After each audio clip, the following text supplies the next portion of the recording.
Assignment 5.3, Tasha Boyne. What do you plan to give for Christmas this holiday season? Christmas is a time for giving, but often people get so wrapped up in consuming that the whole purpose and point of the holiday season and spirit is lost. Giving can seem so underrated. Sometimes giving comes unnoticed and unthanked, which to some may defeat the purpose of giving. But in all actuality, it is the point. It is a selfless and thankless act. Let's all try and give a bit more this season.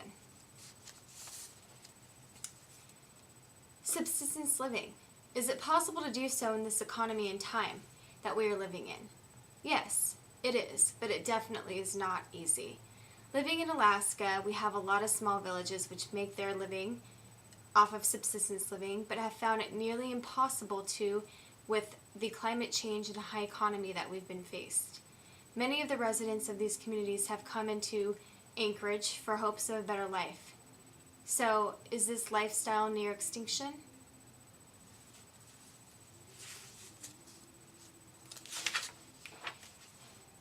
Moving on to drunk driving in Alaska.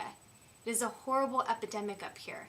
What can we do to create safer roads for us all to drive on? Getting a DUI is not what it used to be.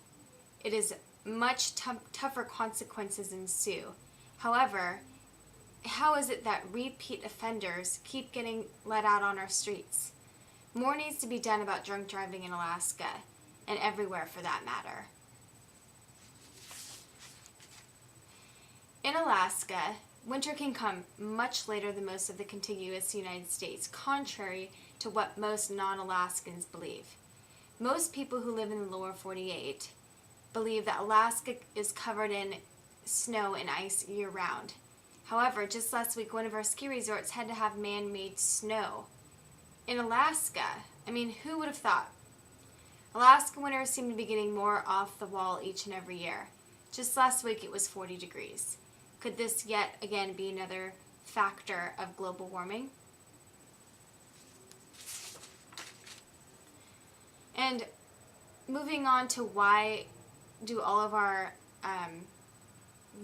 a sudden does our world have so many issues on top of global warming?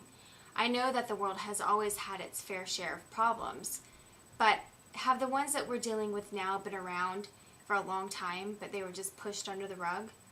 Why are we all of a sudden so concerned about global warming when it seems that it may be too late? Why does it take the swine flu to make people aware of being cleaner? Why does it take a huge event to grasp people's attention? I believe that the answer is less procrastination and more proactivity. And with the holiday spirit right around the corner, let's talk about Christmas trees. Why are Christmas trees, real Christmas trees, so expensive? Why should one go to a nursery or a Christmas tree farm and purchase a real tree ranging from $50 to $150 when you could just go to your own backyard and cut one down?